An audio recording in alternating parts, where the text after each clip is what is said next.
La parole de Dieu est un trésor inestimable. Ne laisse pas ta Bible fermée. Oh non, non. Lis-la, médite-la, nourris-toi. Lis-la, médite-la, nourris-toi. Bonjour.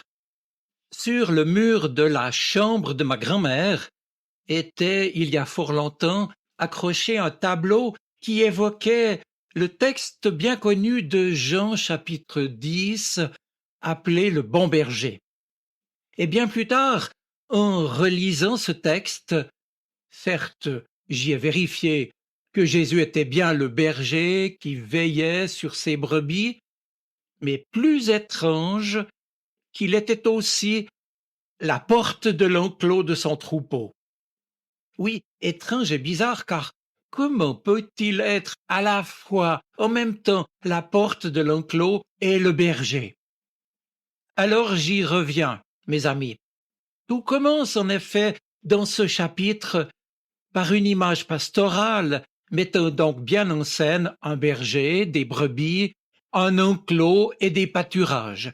Rien d'étonnant jusque-là. Mais il y a aussi des voleurs, nous est-il dit.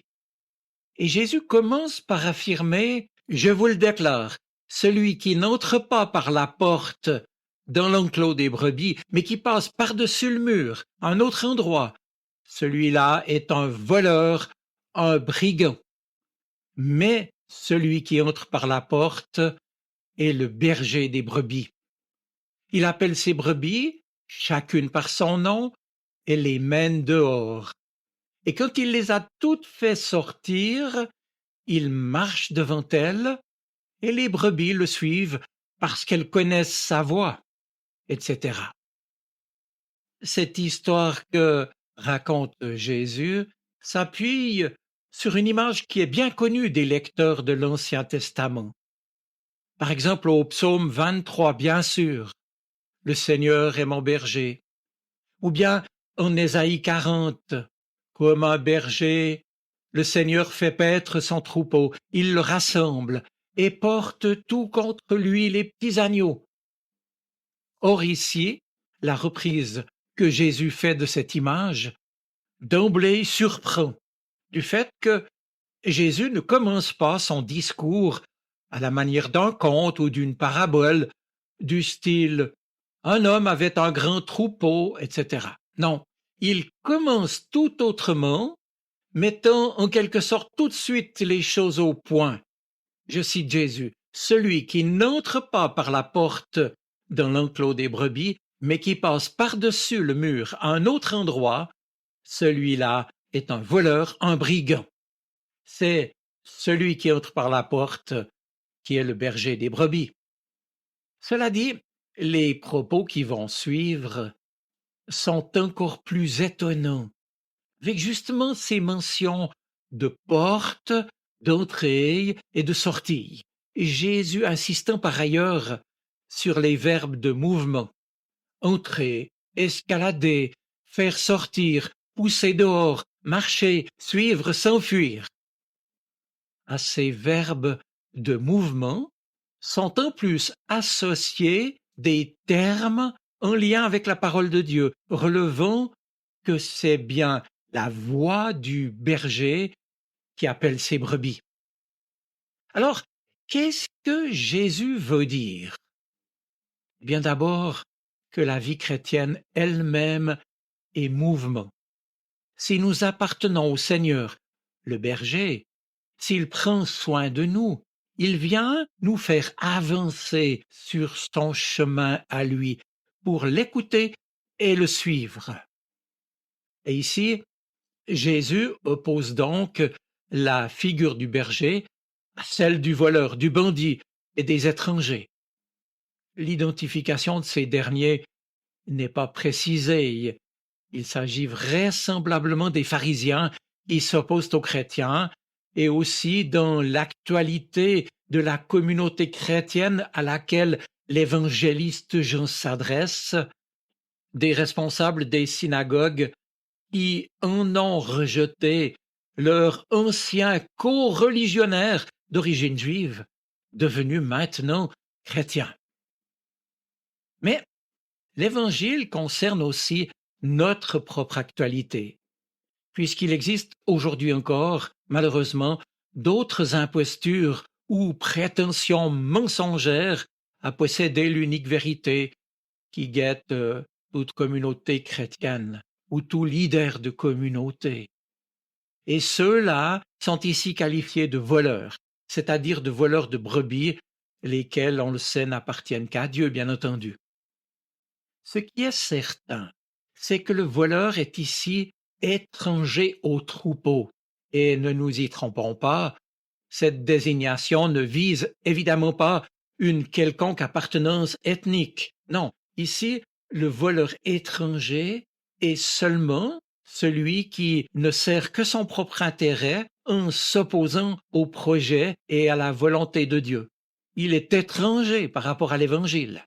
Et au contraire, le berger, lui, se caractérise par son lien authentique et bienveillant avec ses brebis dont il connaît le nom, référence à Ésaïe 43, verset 1, c'est-à-dire qu'il connaît personnellement chacune de ses brebis, et cela dans un esprit conforme à ce que Dieu veut pour elles. Ainsi, au désir de captation du voleur, Jésus oppose le lien paternel, pourrait-on dire, qu'entretient le berger avec ses brebis. Et sa parole est ici signe d'appartenance. Il connaît ses brebis qui, elles-mêmes, connaissent sa voix, une voix qu'aucun autre ne saurait imiter. Le berger est ainsi présenté comme celui qui protège son troupeau des faux bergers, qui rassemble les brebis dispersées et les guide, que ce soit vers la bergerie ou bien vers de frais pâturages. Alors ici, j'en reviens au détail de notre texte, car il ne s'agit pas uniquement de rassembler les brebis, mais de les aider à sortir de l'enclos, pour faire sortir ces brebis, celles qui connaissent sa voix. Et même, dit le texte, il les pousse dehors, loin de l'enclos. Et pour bien souligner cette sortie, l'évangéliste Jean utilise le verbe grec ekbalo, c'est-à-dire littéralement jeter dehors, ce même verbe qu'il a d'ailleurs utilisé juste avant au chapitre 9 pour qualifier le rejet de l'aveugle-né du cercle des pharisiens et de la synagogue. On voit bien que Jésus insiste sur ces deux éléments que sont la porte et le berger. Et nous voilà à mon propos de départ. Et dès lors, pour ce faire, dans son récit, Jésus va passer de la troisième personne du singulier à la première personne. Amen, amen, je vous le dis, ou bien on peut traduire je vous le dis en vérité, moi, dit Jésus, je suis la porte des brebis. Moi, je suis la porte. Si quelqu'un entre en passant par moi, il sera sauvé. Il pourra entrer, il pourra sortir et trouver un pâturage. Le voleur, lui, ne vient que pour voler, égorger, faire périr. Moi, je suis venu pour que les brebis aient la vie en abondance. On sait, par les historiens, qu'à l'époque de Jésus, pendant que le troupeau pâturait, là où les bergers qui se mettaient ensemble pour ce travail assemblaient des pierres pour en faire les murets d'un enclos, n'y laissant qu'une ouverture. Et le soir, après avoir fait entrer ses brebis, le berger, en guise de porte, se couchait lui-même à l'entrée de l'enclos. Bref, le berger était ainsi lui-même la porte, le gardien, et de la sorte il protégeait ses brebis de tout danger nocturne et de tout vol. Et l'on comprend mieux que cette image du berger que Jésus revendique souligne aussi l'aspect exclusif de son rôle. Je suis la porte. Il n'y en a pas d'autre. Si quelqu'un entre en passant par moi, dit Jésus, il sera sauvé. Il pourra entrer, il pourra sortir et trouver un pâturage. Moi, je suis venu pour que les brebis aient la vie en abondance. Oui, mes amis, Jésus est le seul accès, le seul passage vers le salut, le seul Seigneur et Dieu, affirmation de sa vérité, de sa divinité. En dehors de lui, il n'y a pas de vie ou de salut possible. Ici, bien sûr, Jésus s'oppose à ces voleurs qui, dit-il, ne sont là que pour voler, égorger et faire périr. C'est, on peut le voir, une allusion à sa mort prochaine sur la croix. Mais sans nul doute également aux exclusions et aux divisions dramatiques qui auront lieu au sein de la synagogue et des communautés chrétiennes plus tard. L'enclos de pierre n'est donc pas la destination finale du troupeau. Au contraire, il faut le quitter, en partir. La véritable destination sera un pâturage. Je cite, pour que les brebis aient la vie en abondance.